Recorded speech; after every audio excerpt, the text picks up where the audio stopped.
Hello everyone, in today's video I'm going to show you how to fix music fail to play tracks error in Realme Narzo 80 Lite. So before watching this video, don't forget to subscribe the channel and also press the bell icon. So let's start the video. First of all, open settings.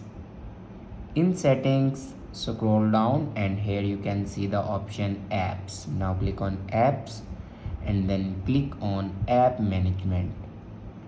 Now search here music. Now click on music and then click on storage usage. Now here you can clear the cache memory of your music. After clear the cache memory, your problem will be fixed. If it doesn't fix your problem, then open Play Store and search here power amp.